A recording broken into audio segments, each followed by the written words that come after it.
one of the things I wanted to share with you straight off the bat is just my gratitude for what you're doing and the work that you're doing, and your ability to share intuitively what you feel needs to be shared at the right time, in the right place, at the right forum. And I felt that like immensely, the gratitude for the last transaction, I don't know, transmission, whatever it was. I certainly felt it. It felt like a renewing of energy for me in what I'm doing. That's beautiful.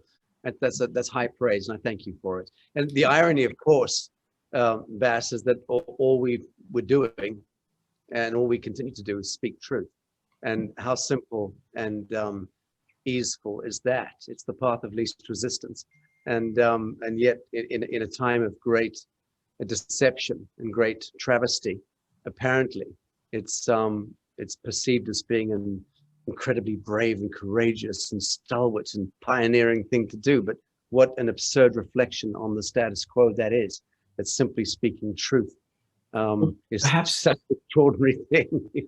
perhaps it's just so refreshing, I guess, for people to tune into something that is so truthful in a time where everything's chaotically, misconceived, misinformed, focused on the wrong thing rather than on the right thing, so to speak. So, Right. and I'm so glad to be part of that. I'm glad to be part of that because, that is an intention that I set on a daily basis, to be one with the consciousness that drives us towards the right direction, if you like.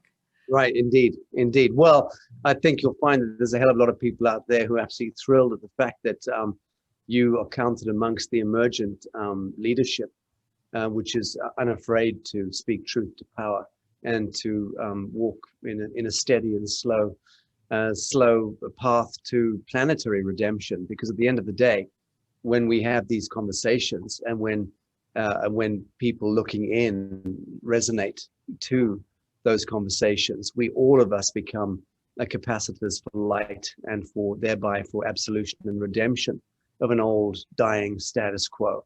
The question then becomes, how many of us have the courage then to cast our own ideation, our own plasma projections into the field and manifest high outcomes? That's the fun bit, and that's the bit that I'm hoping and expecting that as 2020 departs us and we move into 2021, which happens to be an incredibly propitious, auspicious time signature in the calendric scheme of things. What that invites us to do is to become the progenitors of the new seed patterning. And we just need to be courageous enough to own our own genius and our own creativity of thought and imagination. And that's the great orchestra that I am so looking forward to surfing with all awakened peoples of the world. Well, it's exciting times. And as you say, if we tap into our genius, for me, I draw on the definition by Einstein. The definition that he gives is genius means simplifying complicated things, because any fool can complicate simple things. And so I feel when I'm speaking with you is we are tapping into that genius field, because you simplify things so well, and you've got this eloquent way of going back through historical things in the past, bringing things, light information to what's happening in the present, and you share it so insightfully and so beautifully and simplistically, which is your genius, but also really so eloquently, because you have such great vocabulary and such great words that you tap into that inspires the rest of us to look up, what does that word mean? Well, okay, and that's nice. I like that. Well, in that case, all I'm doing is acting as a bridge between the old shaman in the Kalahari bush or the Aboriginal outback who is sitting there, squatting there, chewing a betel nut, and gazing into the middle distance in some kind of transcendental state, tuned into the song of the ancestors. And on the one hand, the true storytellers in our midst, who are the First Nation peoples, the wisdom keepers, the flame keepers of the First Nations. And dear God, do I shut my eyes every day and fall into the lull of their song stream. But I'm acting as a bridge. I hope I'm satisfying that function of being a bridge between the true storytellers and the decoding of the psycho-intellectual hubris of the Western mind, of white man's poison, as I call it, which took us to these extraordinary labyrinthine and nebulous kind of realms of expression, where we create atomic bombs and we build cities with skyscrapers that touch the clouds, and we send rockets to the moon, if indeed we ever did. And there's a great conversation to be had there. But all of the hubris, the psycho-intellectual hubris of the white man, being like the proverbial Icarus flying so close to the sun that his wings melt and he plunges to the earth. And this is the time of the plunging to the earth of white man's hubris, the psycho-intellectual hubris, the sheer arrogance of empire, and all of the wickedness that it has meted out to the human family over thousands of years. So all of that is what I'm referring to as the psycho-intellectual hubris, and that's now plunging to the earth plane to again be compacted to the message of the living soil. So those amongst us who are actualized sufficiently to begin to exit the matrix, exit the cityscape, exit the plague and the pestilence of pharmaceutical and agrochemical poisons that afflict our blessed bodies, and move back to the land, move back into reconvention with nature, with farming, with getting our hands and our feet in the soil. That's where the meek inherit the earth. Those of us who have the fortitude, the stamina, the courage, the conviction, and the sheer intelligence to consciously embody and enact that exit strategy from the matrix. And again, it's not so much escaping the matrix as it is falling into a full comprehension of what the matrix is and was. And that for me is the beauty of the time. We mustn't be running away from anything. We must be absolving all of those false light constructs within our actualized consciousness. And as you absolve them, it means that those mutant patterns of imperfection are moved into dissolution, into space dust. They don't then get the chance to go and leech on or parasite onto other humans and then become another bad idea. Look at what's happened in a place like India. Classic example. In fact, all around the world. You could go to Paraguay, you could go to Botswana, and you can go and leave the airport in any of those countries, and all you see is this cacophony of white man's poison, of bad tarmac and asphalt and concrete and electric wires and just this absolute mutancy, this dystopia of expression, all connected to the failures of empire.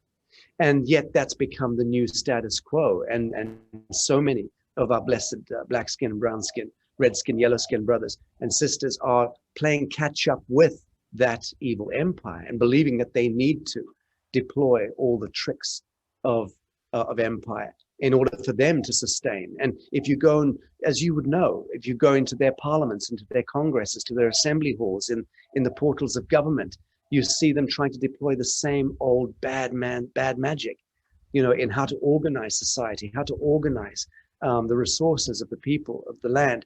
And they're playing the same old tricks, tabulating and registering things and creating false contracts, invisible contracts, and then taxes and penalties. And all of that is insane. It's all an insane proposition.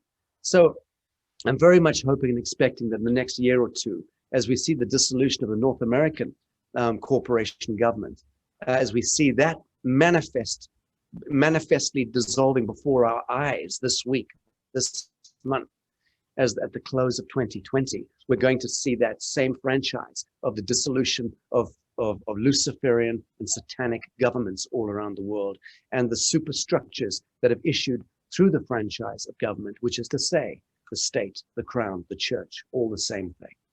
It will have a huge domino effect, I think, globally, because it's such a big thing on an international circuit, if you like, and it plays a huge part in distraction sometimes from what we're doing locally, because it's so in our face.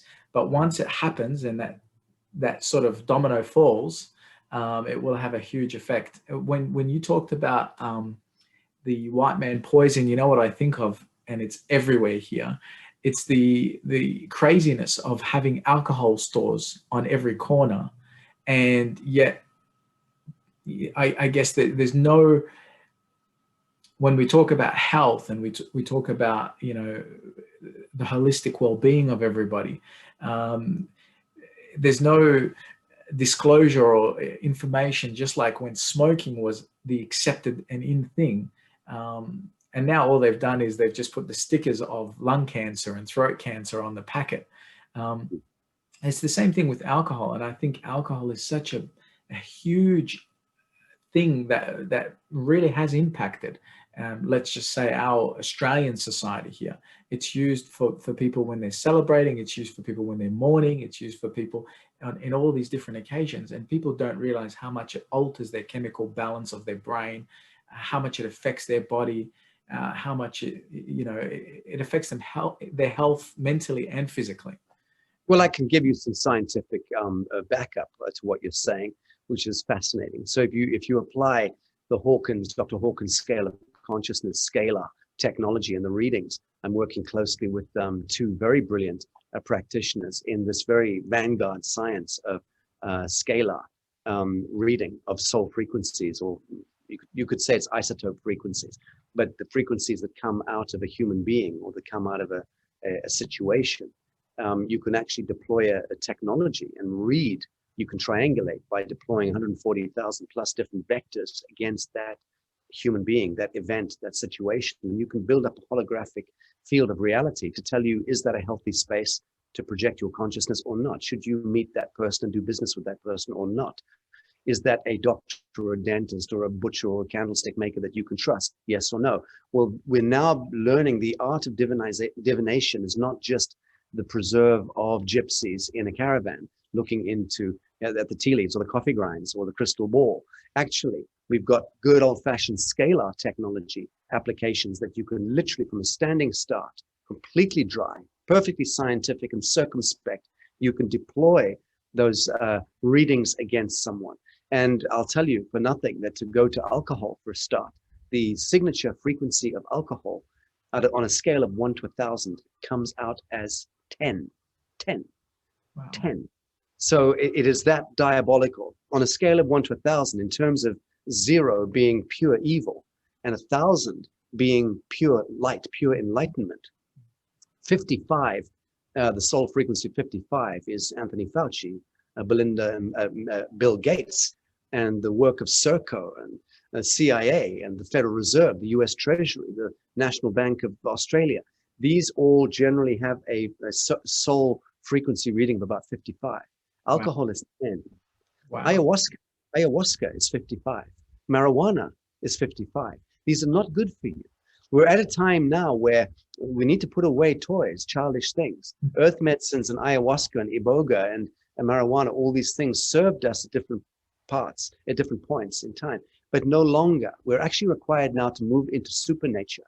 And to all of those new age acolytes who believe that gargling ayahuasca or DMT is helping them now connect with supernature, be very careful, be very cautious. Those days are over. And now we've got a super soul and a universal law that is going to be very, very hard on anyone who is escaping foundational reality, which is the psychochemistry of the organic, sentient human being standing in a state of grace. And the state of grace is what emerges when you embody and enact right action and pure truth in the now. And so that's the navigation set I've been speaking to for some years now.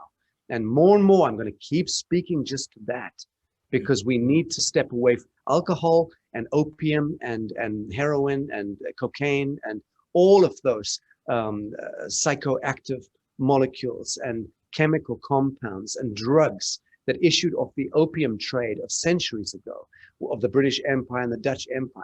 The opium trade was ever intended to be an opiate to the masses, to create something and give them something to keep them happy. To an extent, coffee is part of that. The old trade links of empire going back hundreds of years.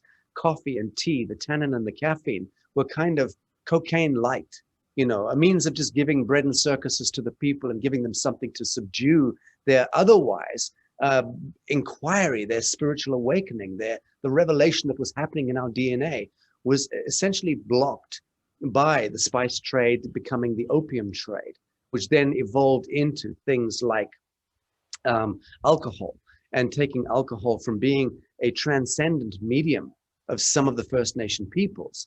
In Africa, they would make chibuku beer. They would ferment it. It was a probiotic. It was something actually foundationally healthy to do once in a while to purge the body and detox. But no, what did white man do? Took that and said, great, we'll sell that to our people and keep them subdued. Again, bread and circuses for the idiots, for the masses. And so that's become the thing that numbed the pain of reality as we move through the Industrial Revolution and then into the cacophony of now, the atomic age, the nuclear age, and so on. And that, of course, then moved, the alcohol moved on into becoming the pharmaceutical industry. Again, another means by which psychoactive molecules and sedation, effectively industrial sedation of the people. And that's now got to a point where it's the single gravest threat facing a human health and welfare, is our dependency on over-the-counter drugs. And the dislocation that brings at the meta-spiritual level to the human species. Think about the extrapolation of hundreds and hundreds of millions of souls taking chemical poisons in order to subdue their innate nature from being able to flower and bloom. Well, you've just subjugated and sublimated a huge bandwidth of expression of the entire earth plane. That's part of the fallen light of Atlantis that we're needing to awaken through and from at this time. So it would behoove any human being listening in who truly cares about the future and about pure truth to consciously begin the process of stepping away from anything that is connected to addictions. All your addictions are connected to the isotope frequencies coming off the microbes in your gut. The microbes are the things saying, give me a donut, give me a donut, give me a donut, give me another donut. It's the microbes that have become mutant and falsely entrained into wanting the alcohol, wanting the crack, wanting the whatever it is that you're addicted to. And we need to now recognize there's a distinction between biological function and the teeming microbes in our gut that are demanding to be fed certain things like sugars and processed foods, which are a real high, a real adrenal rush at that level. But that false light rush is the false light. That is the Luciferian light. We are all of us indentured through addictions to false light, to Luciferianism.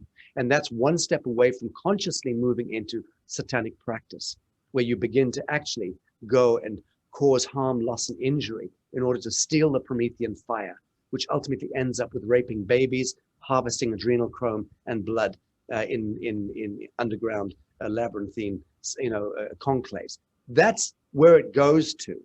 We are on in that center ground right now, where we need to make those determinations between the satanic, the Luciferian, and the ascensionist. And it's a beautiful game. It's all a holonomic game. Yeah. But I'm just arguing that alcohol, you're quite right to raise that point, Bass, because alcohol is probably the single most common median value of the demonic in our world today. And we need to, all of us, consciously extricate ourselves from the embrace of alcohol and alcoholism. It's so commonly accepted. It's so much a part of society that it has to, just like all the other things that you talk about that come to a natural dissolution, it has to come to a natural dissolution. And the only way it will is with a bit more light and a bit more understanding, and people starting to realize that that's not the thing that we should be doing every weekend, going out and getting drunk until we're silly. But I love how the natural flow of our conversation even went towards things that some people might regard as medicine, like marijuana, or some people might regard as sacred, like ayahuasca. And, years and years ago, I heard about ayahuasca before it became trendy and something that was mentioned in Hollywood films. And the one thing that I noticed straight away is it's something that our body naturally produces, just like all the other things.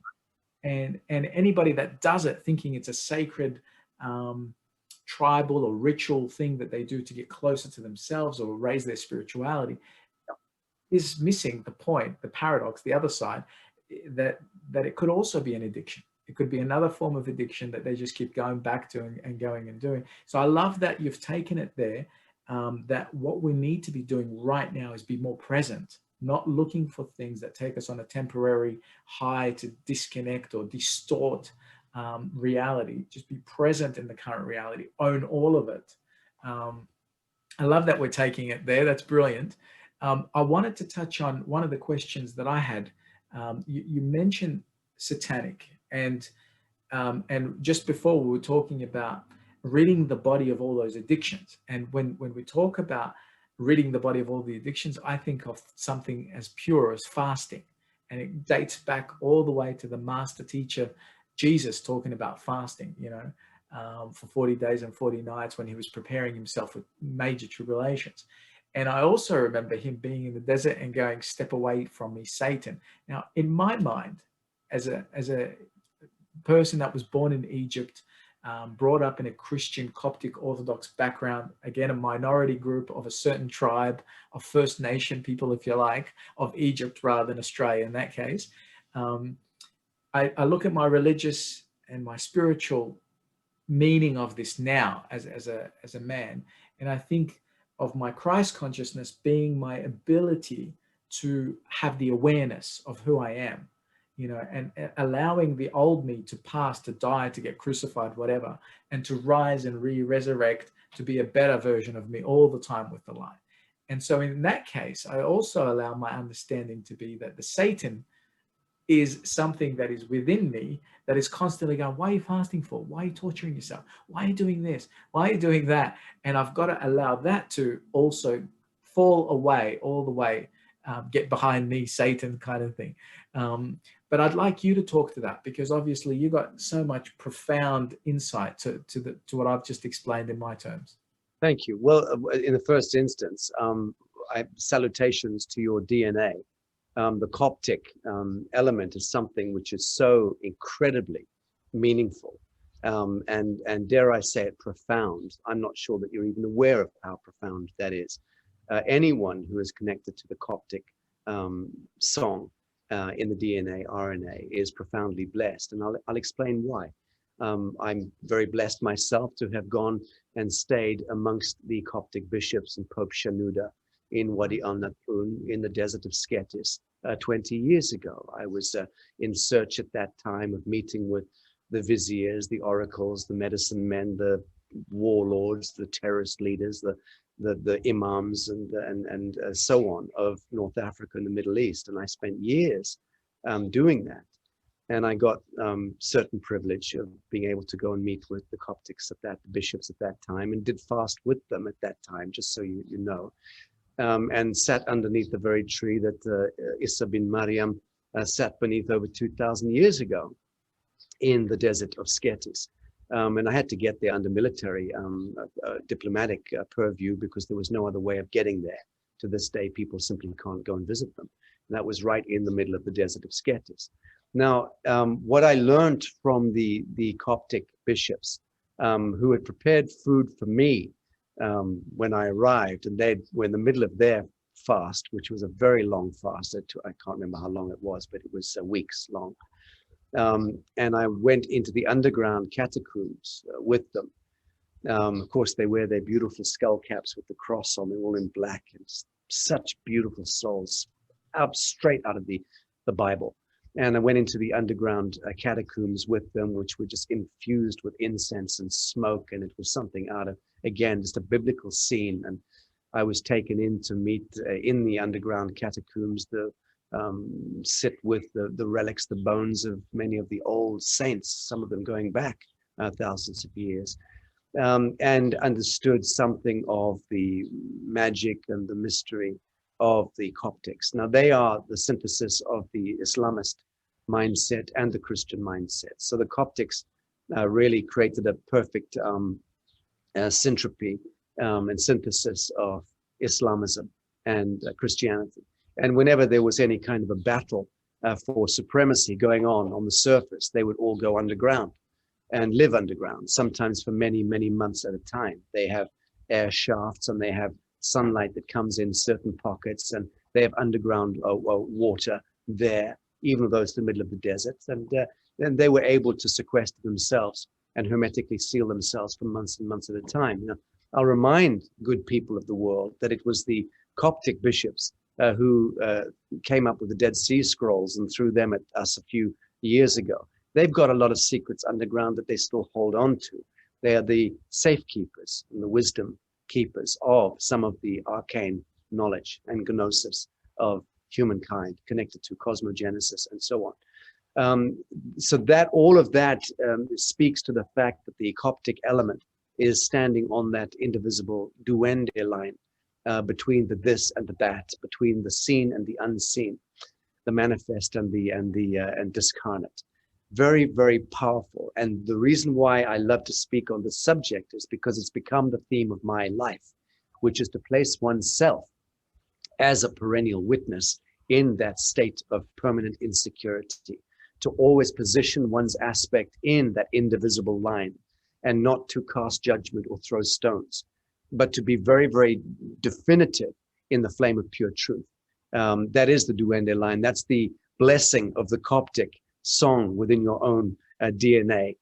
So that's as much as I can really tell on that particular subject, but very powerful. And I think that the whole of humankind are invited now, as we traverse 2020 and the insanity of the manifest temporal realm of the last year, the last solar cycle, has afflicted us in a way that's never happened before since the time of Moses and the great pestilences that occurred on the earth at that time, shortly before the Red Sea was parted after the pestilence in Egypt, and the people were led to salvation through the parting of the Red Sea. Now, those are old apocryphal stories that are very, very symptomatic and very relevant to what's playing out in the holonomic field today.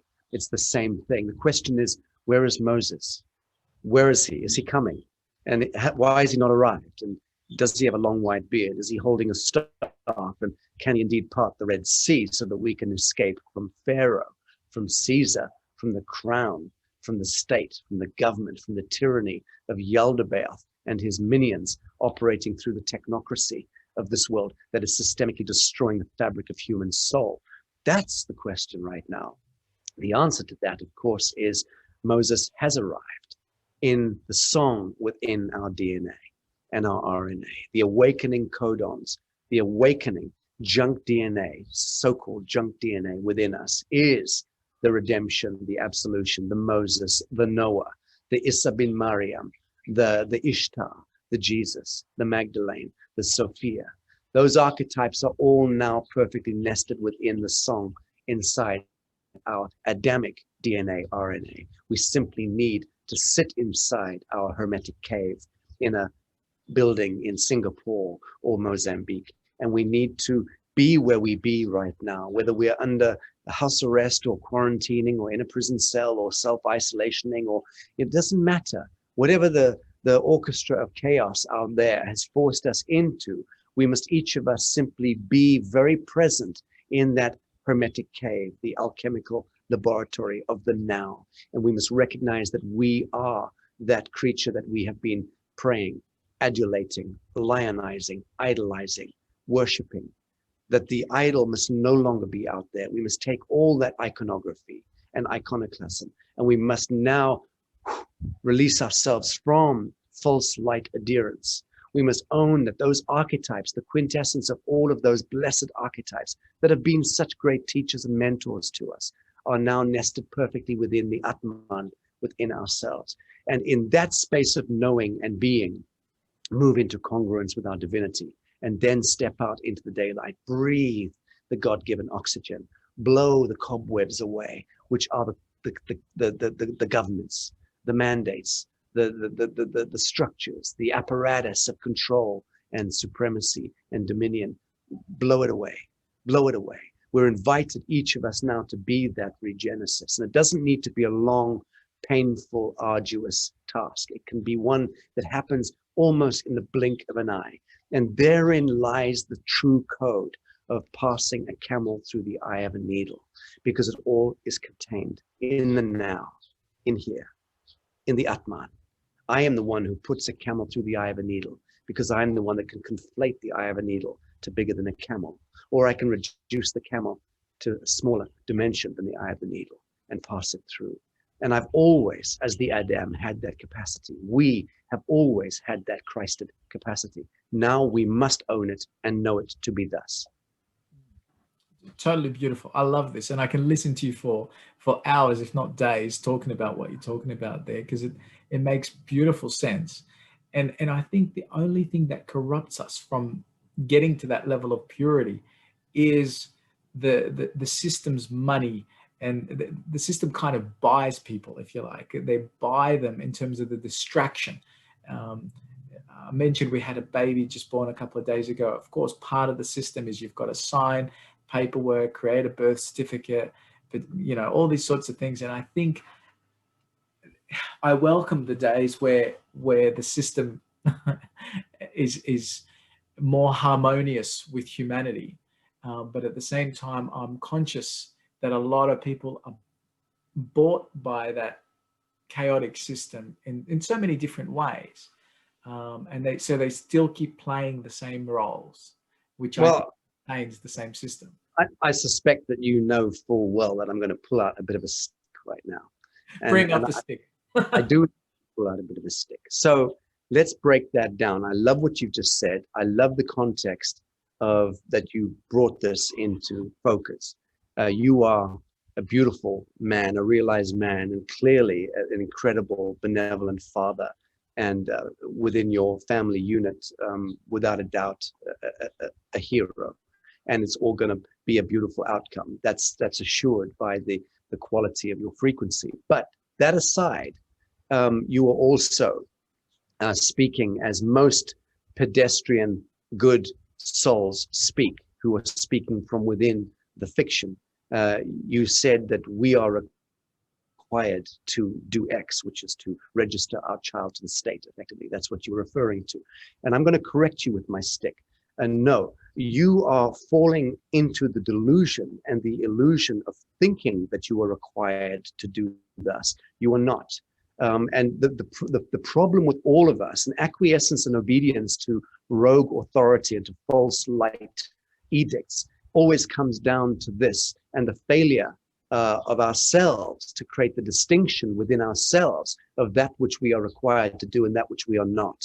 The fundamental premise being that Sovereignty 101, Consciousness 101, Conscience 101, Atman 101, and Universal Law 101 are all the same thing, which is that you are not required to do anything that transgresses your soul, and nor should you, and nor should I, ever.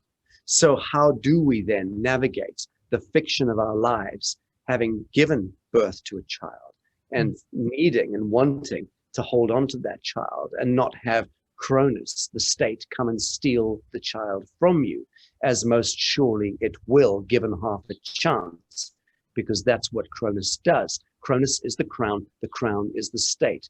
Cronus is the titan that devours its own young. That is written into the Canaanite ritualistic Babylonian logic of government, govern, control, ment, mind. So get back to that and see it for what it is. It's an orchestra of chaos and witchery and evil that intends to fuck our babies and drink their blood, and certainly to try and steal them from families whenever it gets the chance. Now, 99% of good people in technocracy and in bureaucracy don't know about that and would be very shocked and deeply offended by what I've just said.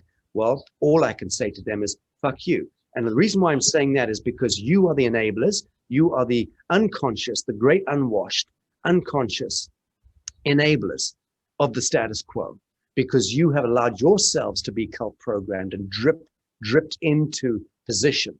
And you are the ones who are maintaining the status quo, using your wet ink signatures, using all the statutory compliance regulatory bullshit of government and municipal authorities, so-called authorities, all of which are in contravention of true law, contravention of constitutional mandate, contravention of the mandate of the sovereign. The sovereign is the people, was always the people, was never the crown. Okay, we were led to believe. We were led to believe. No, we allowed ourselves to be led to believe that the crown was the sovereign, that the state has sovereignty over us. It does not. You are not the flag. You are not the national anthem. You are the living soul. You are the sons and daughters of God. And you have all the power and the majesty of God, but only when you are standing in that flame and in correspondence with that flame. The minute you have surrendered or abnegated your true sovereignty 101 and allowed yourself to believe that you are required by statutory provision or ordinance or by law X, Y, and Z, you are the one who has willfully, and this is hard medicine, you have willfully sacrificed your child to Cronus, to the state. Now, how do people avoid that diabolical predicament? That becomes a very valid and valuable question. So let's look at it. Well, in the first instance, you would have to become very, very acclimatized to true law, to the foundation of law, which is UCC law. There is a way, and I know a great many folks who have accomplished this, who have not only not registered their children at birth, but have deregistered their children after the fact.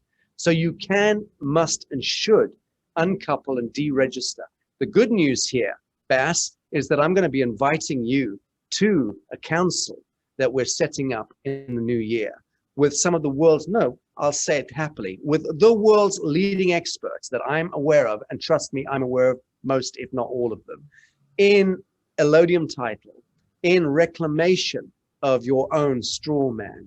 And we're establishing that World Hereditary Council in order to reconvene the natural law forms.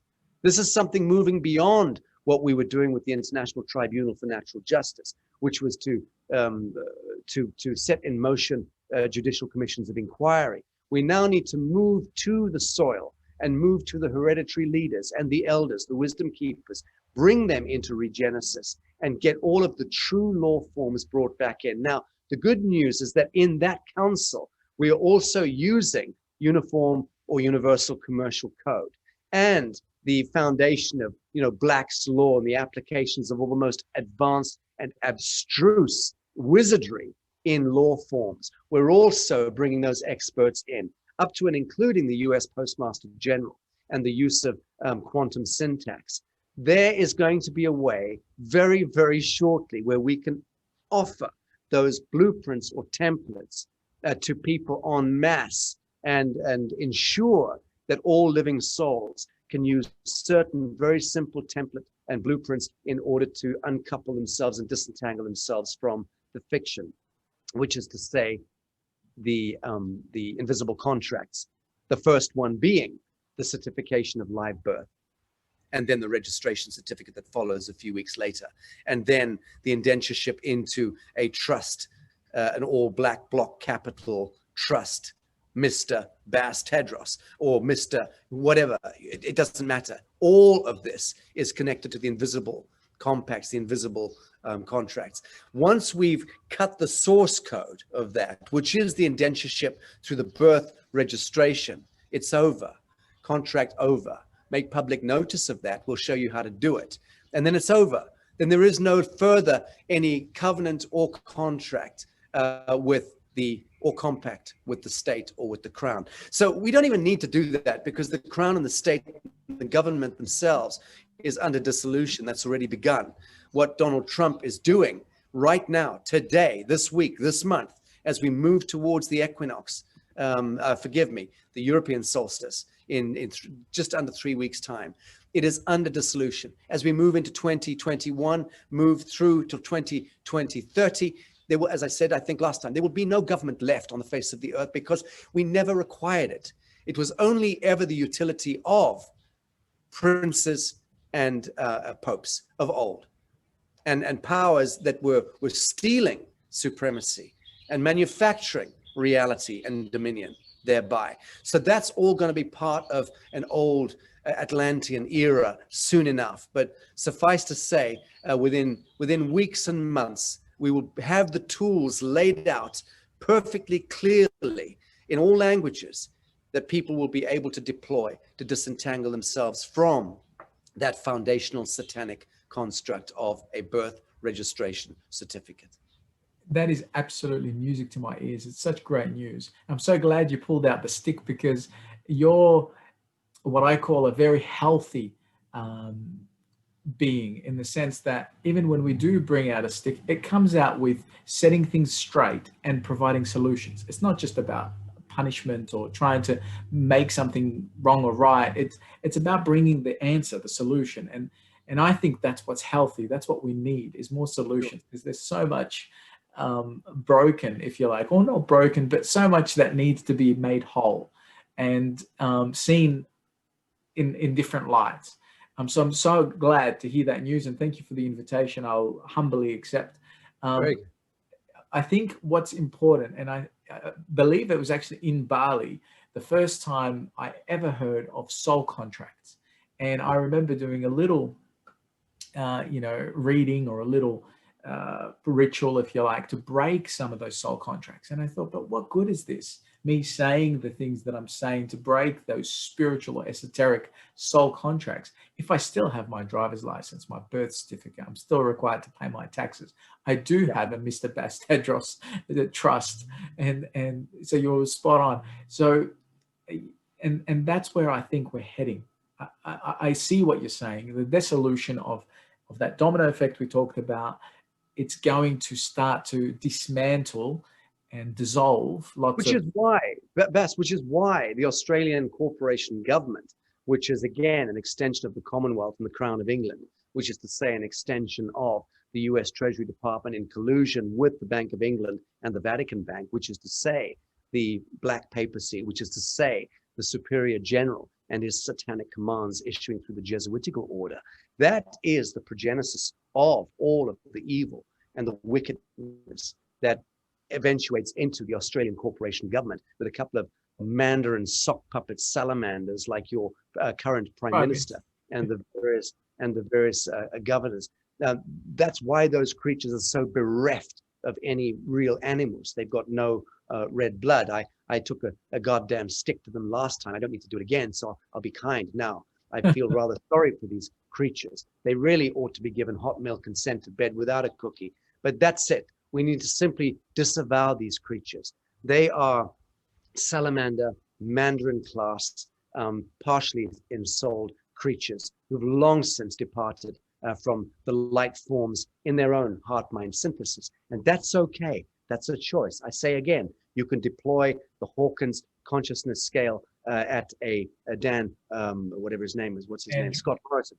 Scott Morrison. You can look at that creature and guaranteed, I don't know what his particular reading is, but we'll know in a week or two, because he's going to be featuring in one of the things that we do, one of these investigations. And the point is this: most of them are coming out at 55 on a scale of 1 to 1,000, which is incidentally the same isotope frequency of the COVID-19 bioengineered, whatever you want to call it. Yeah. So the COVID-19 has a frequency of 55. So does Hillary Clinton. So does Fauci. So does Gates. So does Morrison. Most of these leaders do. Not all. Not all. Curiously enough, Donald Trump is way ahead of them on that Hawkins scale of about, I can't remember, 250, 300, something like that. Okay. And relationships in a really healthy place. So a lot more enlightened than the average world leader. But the point I'm trying to make here is that we can begin to start to identify these different creatures. When I say salamander class, functionary, troglodyte, that's what I mean. I'm not saying it to be sensationalist. Yes. I'm saying it because that's what Scott Morrison is. When you remove him from Parliament and you take away the seal of office, you've got to pull it out of his little dirty paws, because he's going to clutch onto it like a 3-year-old. You've got to pull it out. You got to smack his toffee-stained paws, sit him down, okay, wipe his bum, and tell him just to shut up, go to bed with your hot milk. Because these creatures are not like you and I. They're not capable of sitting down having a cogent, conscious conversation about humankind, about the elevation of art and beauty and consciousness, about spirituality, about cosmogenesis.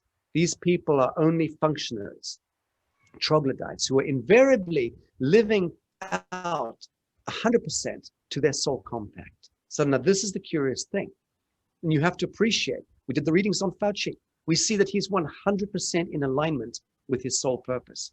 We see he's in 100% integrity of his purpose, both his personal purpose and his soul purpose, soul covenant. So that's part of the phenomenon we're beginning to see through a glass darkly. as we begin to holonomically map out who amongst us are ensouled beings and who are partially ensouled and who are unensouled beings. And trust me, there are many unensouled beings, some of them that shapeshift into different forms under different pressure conditions. Facts, like that language or not, that is the real reality. And we just need to be okay about departing the old constricted conceptual frameworks of reality that we thought that up was up and down was down. That's why I knock the Einsteinian, Newtonian, Cartesian logic. And I say that it was very beautiful. I do recognize that Isaac Newton was a profoundly beautiful soul. I recognize that, an incredible being. I recognize that Einstein was also an incredible human being in many ways. I can't speak to many of the other historical scientists, but those two figures are. And yet, what they gifted to the world ultimately was the very worst of white man's poison, if you think about it. Right. They created linear definitions which inhibited and prohibited our capacity to move into the quantum. And so there were tram lines that were set for us at the psycho-intellectual level for a period of time, but it's okay to release ourselves from them.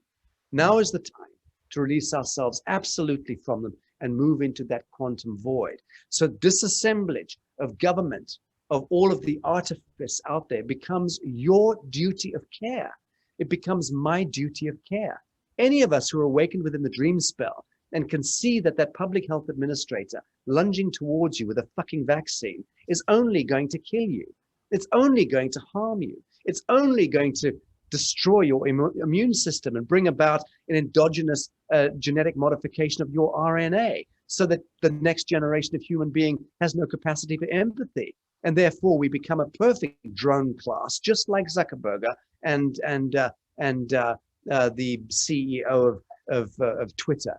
Have you seen that moron with his disgusting beard standing there with a hole in his nostril, trying to defend himself against the congressional inquiry or the inquiry recently? These creatures, I don't know where they come from, but I do know that they've been almost entirely taken over. They've been walked into. They are now of tremendous, dire existential threat to the living amongst us. But it is the living amongst us who need to stand up and pick up our spears, because you never fought the tyranny of ages by sitting and smoking dope in your mud hut. At some point, men need to drop their balls, grab the spear, kick the door open, and go out there and behead the goddamn Leviathan. And that's why we're having this conversation. Well, allow me to practice my healthy stick raising at the moment. And I'm going to take it to all the people that I think are hiding behind the bureaucracy and the red tape of their system. So the academics that are hiding because they're scared to lose their jobs in coming out and saying the truth. The doctors that don't do the research and just follow through with whatever they've been told, again, out of fear of losing their livelihood or being ridiculed or losing their reputation or their ego. I'm taking my stick to them. And of course, I used to look very kindly and very lightly at these people and think, oh, the government, they're doing the best that they can. Maybe if they knew more, they'd do better. Maybe the doctors, if they research, well, that's their job. Their job is to research. Their job is meant to be providing health. I mean, they shall not do any harm. That's their code. And instead, they're diagnosing people, and in many cases, misdiagnosing people, recommending drugs and pharmaceuticals, and not giving them any other choice. Now, I'm passionate about. Well, that's their incentive. Yeah, that's their incentive, right? So we now know about the criminal collusion between a multi-trillion-dollar global pharmaceutical enterprise and doctoring and nursing wholesale. It is complete collusion and conspiracy. Correct. I'm really passionate about this in the sense that I've proven this to myself. A couple of years ago, I had some blood tests done. I was told there's, thyroid disease and autoimmune, and the doctor couldn't really explain what any of that really means, what my immune system's attacking me. And I was like, that can't be right. So I said, leave it with me. His recommendation or solution was thyroxine for the rest of my life. I'm in my 30s. Right. And I said, I've never been sick. Let me just take care of this. I went out, looked at it from a spiritual point of view, physical, mental, emotional. And within 12 months, I've got the blood tests of the before and after. there is no autoimmune, there is no thyroid, TP3 and TP4 hormones doing anything irregular. Everything's perfect. And so I realize now that it was me owning and taking that power and going, I could believe in his spell that he's casting. Yes. And take it on board and wear it as a badge of dishonor, or I could do something which is reconnect within me, own it, clear it, and the before and after.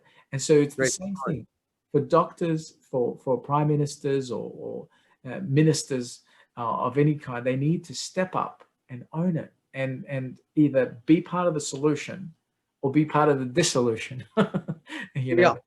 Well, I mean, I dare say that most of the political leadership that you're referring to are too far gone. That I think that for many of the political leaders that you're referring to, they're too far gone.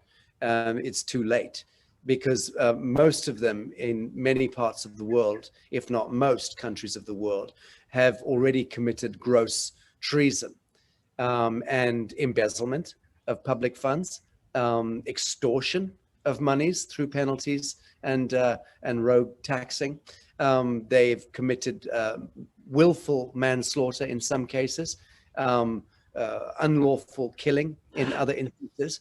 All of it falls within the ambit of fraud and theft.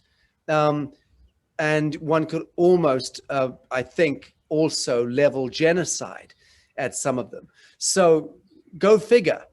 We're at this end of days scenario where the leaders amongst us have almost all uniformly committed the gravest acts of criminality against the living. So how does one allow that thing, that creature, to enter its own dissolution? I don't know that you can. I think those creatures are too far gone. I was participating myself as a judge on the recent common law into public health tribunal a few days ago.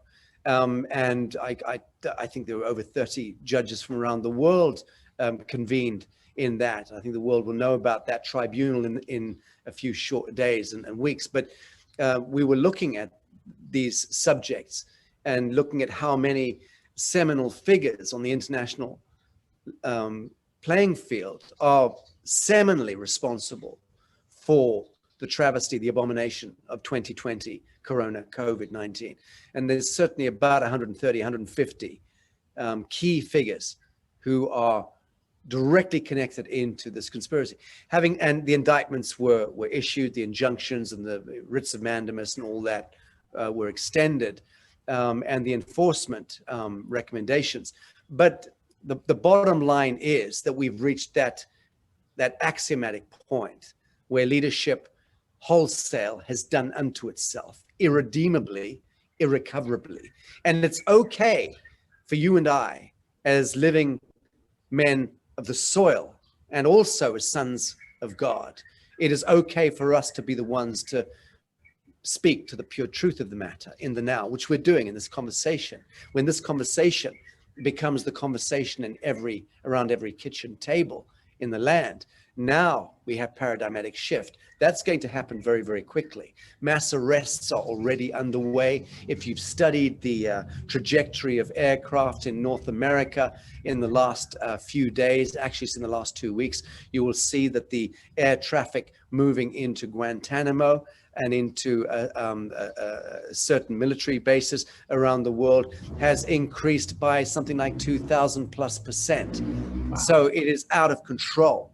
20 to 1. So if that's 2,000 or 20,000, I can't remember, but it's huge. So we're seeing these extraordinary mobilizations go on. We're seeing Operation Warp Speed, quote unquote, which is, to my mind, clearly Donald Trump's means by which he can deploy and mobilize the National Guard coast to coast in America under cover of a vaccination program. But it's more about mobilizing the troops so that when the insurgency kicks off in the next couple of weeks, which it will, once Biden and Harris and the criminal cabal of the deep state in North American Congress and are fully exposed, there is going to be a huge call for insurgency. And that needs to be quelled in an intelligent and in an articulated way. So I think all of that is happening, masquerading under cover of COVID or of a vaccination program by the Trump administration. But actually, what I understand is that he's playing chess within the game in order to be ahead of the game, in order to foil the plan of evil empire. Now, that's going to be lost on most liberal intellectuals, because most liberal intellectuals are Democrats, and they're incredibly stupid by definition.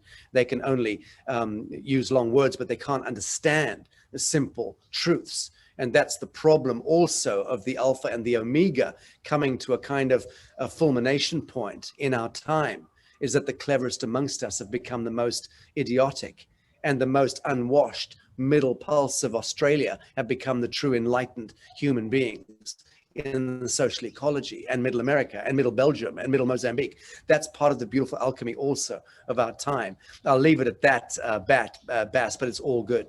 Well, you've definitely got your finger on the pulse, because just this week I've been speaking to one of our friends who is one of the co-founders of Health Australia Party. I got introduced to you, Sacha, and to your work, and I've been following a lot of your work thanks to these guys that introduced me to you. Emily, which is our Secretary of State here in WA, introduced me to you. And this man that I'm referring to, that I spoke to this week, he's actually a senior military official in the Air Force in Australia. And he's releasing a book soon. So I'll be sharing an interview with him very soon about the manipulation and the techniques that are used by governments to manipulate people. And right. we're talking about the subconscious mind, because as a clinical hypnotherapist, I told him I'm unhypnotizing people. That's one of my driving forces, is to unhypnotize them from whatever they've bought into, and so that they can start to see things for themselves. And he said, it's interesting you're using those words, because where we got to in our conversation is, it is the most intelligent that are most hypnotized. The most high IQ people are the ones that have bought into the whole thing, yes, hook, line, and sinker. But think about why. So yes, the liberal intellectual amongst us is the most cult programmed, because A, they had the most fertile minds at school, which digested the false light logic and gobbled it up. And they became then fast-tracked through the schooling system into the college and university complexes. And they were the ones at the head of the class who got all the pats on the back and all the trophies. And they ended up then thereby becoming the little acolytes of the establishment of the status quo, given the special perks and the special pensions and privileges and salaries. And so they moved very quickly into the status quo and became the progenitors of a new cycle of the same established order of things. So that's how that event that plays out in mathematical terms. Not difficult to wrap our head around that. It's sad, because again, they are invariably the landed class, the gentrified class. They are in many instances, and I'm having fallings out with many of my liberal intellectual friends who are the leaders in the world of theater and arts, and they're incredibly accomplished humans, and such talent to be able to observe the world and observe humanity, and then reflect it through art and theater and film and music and so on. And yet they are also part of that same liberal intellectual myopia.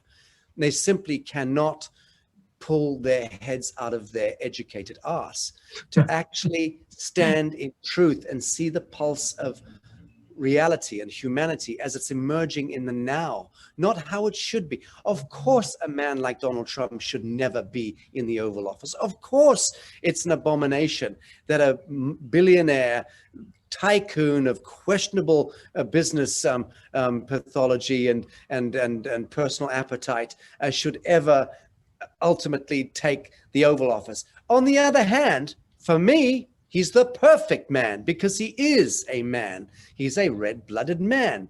He has said and done things that he regrets. He has lived a technicolored, very conflated reality. He's a bully, and he's a kind father. He's a mishmash of all of these extraordinary archetypes. He's absolutely bloody perfect to come in and detonate Babylon. Couldn't be more perfect. He's my hero right now. Everything I see and watch in this particular ilk of leadership. And I say again, I say the same thing of Vladimir Putin. But that's going to always be an affront to the sensitive, educated, liberal, intellectual minds and hearts of the people I call friends, who hate me for my politics right now. I don't do politics. I've never done politics. I'm still not doing politics. I'm doing peering through the veil here. That's all I'm doing. I'm speaking to what I see through the veil, through the veil of the Luciferian false light reality. And to me, it is so obvious what is emerging is this confluence of archetypes, where the craziest amongst us, the clown, the fool, the joker, becomes the emperor, which is appropriate. Why? Well, that's because the emperor has become the dirty old Peter-vor. The emperor is the little blood-sucking Peter-vor behind the curtain, who is being the enabler of ritual sacrifice of innocence and pedophile networks and racketeering and gun running and drug running and all of the hotbed of wickedness that's prevailed under the aegis of government, especially in North America, and the military. You know, don't forget the 1,000 US military bases have been and are the lily pads for gun running, drug running, human trafficking, and all the rest of it. And that's also being systemically addressed and retooled and repurposed by the Trump incumbency, which will see another 4 years. At the same time that we see these mass arrests continue through the next coming weeks and months. And hallelujah to all of that. Absolutely. And when people ask me about my view on Trump, I think it's not only perfect, I think it's essential that more and more people that are non-politicians play a role in politics, step up into leadership to bring in a more realistic, more, as you say, real living beings coming into that system to help out and to lead from the right place, not the same blood-sucking leeches that have been in politics. Right. You know? Bravo to that. Bravo. Thank you. So there's my stick. I keep bringing it out, and and it's still coming out from a place of love, not from a place of putting anybody down, but just saying it as it is. You know, telling the truth, which I love. I think that should be the title of this. Other than Awaking from the Dream Spell, which I love your series of those, this is definitely about speaking the truth into life, bringing the truth into light, which I know all of your work is about that. But I feel that this is where this conversation has been from the start to now. Very good. Thank you. In full agreement with everything you say. Thank you. I look forward to the next one. I guess we can wrap it up now. I honor you for your time and for your work and your passion and the things that you're doing. And I'm going to stay closely monitoring and following your frequency work that you're doing in terms of, I'm not sure if other people, maybe the people that follow my work haven't seen your work with the, what do you call it? The sonar technology where you can... Well, scalar frequency reading tech. And again, it's a huge passion of mine right now. And I'm so blessed to have met Elena and Alejandro, who, in my view, obviously the leading practitioners in this field of emergent.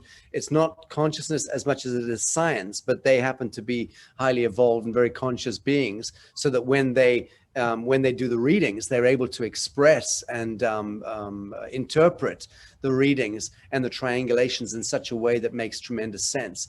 But very powerful stuff, because again, it's enabling us to see through the glass darkly at this time of emergence. And that, to me, says that we're going to be seeing that kind of technological expansion in the days ahead, which it's going to get to a point, Bass, where we're able to actually withdraw from contracts and paper and bonds and words and deeds altogether, because we will have a field of consciousness connected also to some extent with technological advantages. And I'm not talking about AI, but I'm saying that there are technology or technological approaches that are going to help to augment our consciousness sufficiently for us to evolve very quickly into a species that no longer needs to set down words and bonds on paper, because our word and our objectives, our intentions, should be sufficient.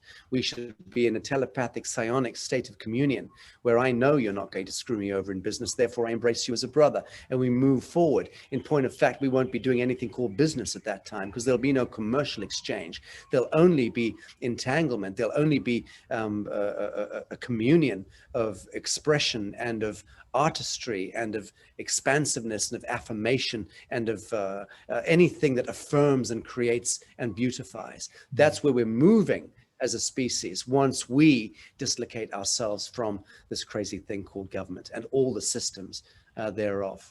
I truly love that. Again, it sounds like real music to my ears, in the sense that it is coming from a place, I was going to say from a frequency, but it is all about frequency. And actually, just to share with you my feelings, my own senses when I saw that work that you're doing, and those lovely people that you're working with are doing, what I felt was a deep sense of compassion for the people that are living true to their life purpose or to their soul purpose, and they're doing things in contrast with the harmony of humanity. So like a Bill Gates, who's got enough monetary wealth to end poverty and to end world hunger, but instead he invests it in the other direction, which is to reduce the population, or to do whatever he's creating with this COVID-19 business. And in my heart, instead of being angry and upset and, I don't know, feeling any sense of tension, I released and I felt a sense of compassion, because I thought, well, just as much as your work is bringing out the light, let's say, Sacha, his work is bringing out the contrast, and we need the night to appreciate the light, if you know what I mean. We need the dark. No, that's good. That's beautiful what you just said, because you've made a very important point, which is that for us to reflect anger or rage or bitterness back at a Bill Gates only tells us that we've yet to resolve those aspects that we're judging within ourselves. So there is a Bill Gates within me. There's an Anthony Fauci within me, and God forfend, there is also an Elizabeth Warren squirming around somewhere inside of me. The worst kind of creature, in my view. Elizabeth Warren cannot stand for very good reason. I'll have to look that one up, Sacha. The point is, well, those are, I troll Elizabeth Warren every day as a duty of care. People who watch my social media know.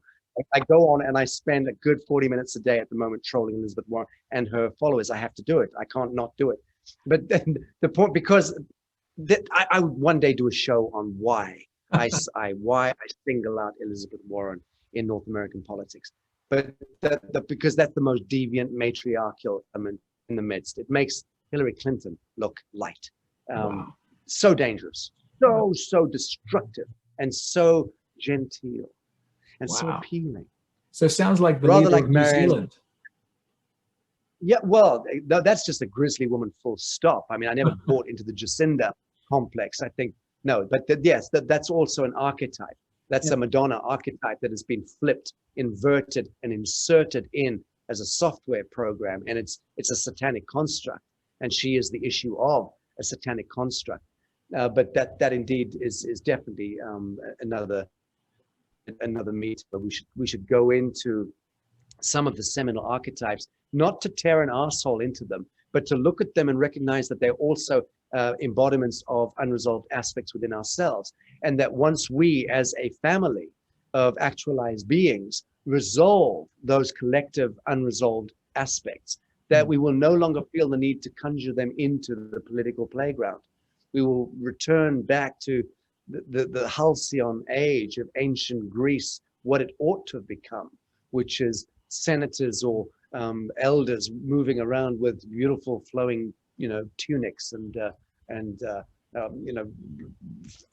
white robes, standing in the market square, talking with birds and olive trees. That's the halcyon era, is what we need to return to, in a sense, where people served. The Senate was simply a portal of wisdom keeping and of storytelling, but open to all. It's kind of open forum. I mean, God knows the Andromedans and the Pleiadians and some of the more enlightened non-terrestrial intelligences in our quadrant of the universe. They've arrived at very advanced forms of adjudication, mediation, and governance, which don't carry any harm, loss, or injury as affliction against the people. Then we're going to be learning that as we evolve ourselves through this Atlantean coding, which we're doing very quickly. Just I would urge everyone to remember the premise of all Socratic wisdom, which is that the only thing I truly know is that I know absolutely nothing at all. Yeah. I love that. I think we can end with that because it's beautiful, it's profound, it's humbling, and it's pure wisdom as well. Lovely. Thank you, Baz. Look forward to seeing you next. Likewise. Thank you, brother.